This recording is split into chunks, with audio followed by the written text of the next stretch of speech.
Welcome to the Senior Safety Advice Podcast, your trusted source for expert guidance on aging safely and independently. Whether you're a caregiver, a family member, or a senior looking to stay secure at home and beyond, we've got you covered. From fall prevention and home modifications to financial safety and scam awareness, we provide practical tips to help you or your loved ones live with confidence. Tune in and empower yourself with the knowledge you need to navigate the challenges of aging. Let's make safety simple.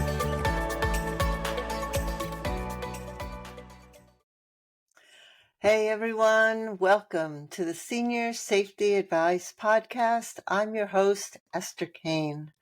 And today we're going to be talking about something that's super important for all drivers. Are you safe enough to keep driving? And what signs should you be looking out for?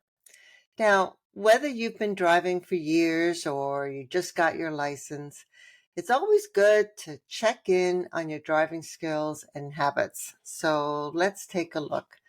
Now, because we are focused on any issues, having to do with seniors, and then also family caregivers of seniors, this podcast is going to be focused on that age group, the older adults. Now, driving is a big part of all of our lives, especially here in the U.S., well, mostly all over the world, really. But if you're living in a rural area, or if it takes you 20, 30 minutes to get to a grocery store, then you can't really go very far without driving. So it's a huge part, a necessary part of our daily lives. It gives us freedom, lets us go wherever, whenever we want. But sometimes we may not notice that our driving skills may be slipping. So today we're going to go over some signs that might mean it's time to rethink your ability to drive. And these, of course, are especially important for older drivers. But, as I said earlier, they can apply to everyone.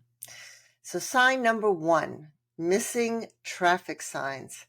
If you or someone you know often misses stop signs or traffic lights or other important signs, God forbid, railroad signs, this could be a problem. It might be because of your vision. It might be because of slower reaction times or just not paying enough attention. Now, an example would be, imagine if you're driving in your neighborhood and suddenly realize that you missed a stop sign. If this happens often, then it's something that should be looked into to find out what the cause is. I know for a lot of older adults that you may not want to find out what the problem is or even acknowledge that there is a problem. I know my mom-in-law drove until she was about 100, and it was very difficult for her to even give that up.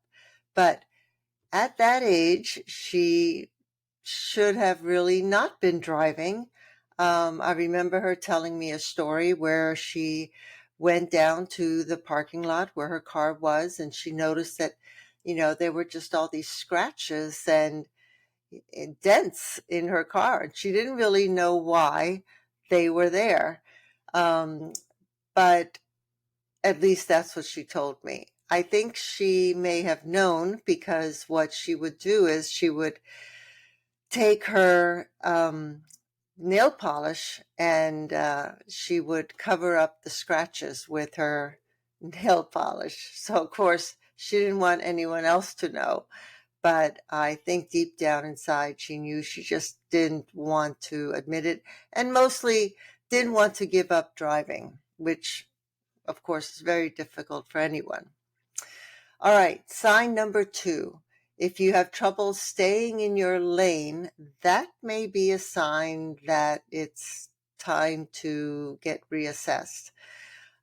This includes, drifting into other lanes or driving on the lane line, or changing lanes without signaling. My mom-in-law did that a lot. She just went to another lane without even looking. These actions, of course, can be dangerous, not just to you, but to the other drivers on the road. And it might mean that you're just not fully focused or able to control the car very well. Sign number 3 is confusion and making decisions or having trouble making a decision. Driving needs quick thinking, quick reactions, and the ability to handle many things at once. So if you often feel confused, if you make your decisions slowly or hesitate at intersections, which way to go, left, right, it might be a sign that your thinking skills are affecting your driving. An example could be if you're coming up to a busy intersection and you're feeling overwhelmed by all the cars and the lights. This can lead to hesitation or bad decisions, which of course can cause accidents. Sign number 4 are physical problems. Now, physical issues like not being able to turn your head to check a blind spot, or perhaps enough stiffness in your neck and your back to make driving difficult.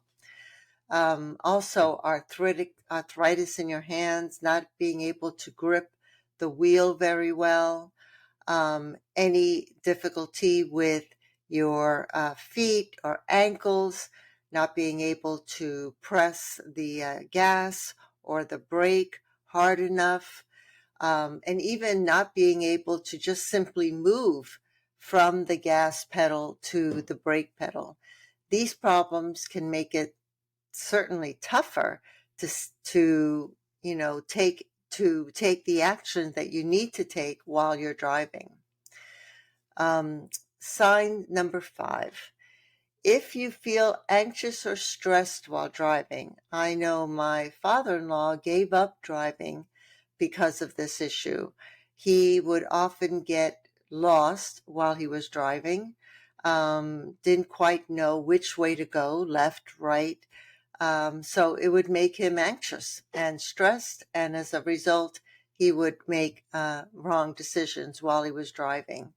So this is a big sign that it's time to rethink your driving skills. And he was smart enough to know that it was not something that he should be doing any longer. Anxiety itself can cause you to overreact to a small problem. It can cause road rage, or it can cause even panic attacks, which is something you don't want to have while you're driving. Sign number 6. If you notice that you're having frequent close calls with other cars or accidents, or even just minor accidents. And I don't mean to say that you have to wait to have 7 or 8 of these. Even if you just have one, you should take the time to go get an assessment to find out if you still are a safe driver, and also to find out what may be causing any problem. So if you're having a lot of close calls or near misses or minor accidents, these are definitely clear signs that your driving skills might be getting a bit worse. And even if they don't cause a major damage, they definitely could be showing that you're not fully in control of your car. So anytime you have scratches on your car, or you're hitting curbs or small fender benders, all of these are signs that your reaction times and your awareness, your visual perception aren't what they used to be. So what do you do if you notice any of these signs?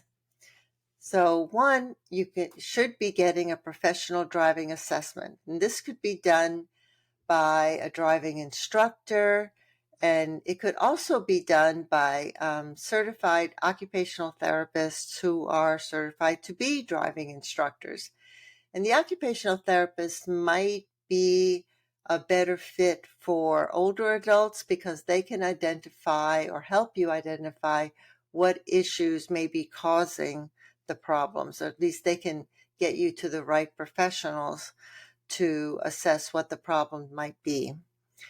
2, you can take a driver refresher course, which personally I think everyone should do that every few years. And the course can help you to brush up on your driving skills and learn new safety techniques.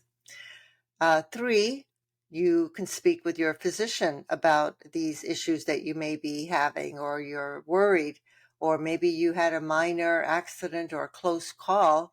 You can certainly talk to your doctor about what happened, and they can help you assess what the issue may be. And of course, you want to consider other transportation. This could be, Uber or a Lyft or any other type of ride-share service. I myself have a great deal of difficulty driving in the evening, especially if it's raining. My vision is not that good at night, and it's definitely not good while it's raining at night.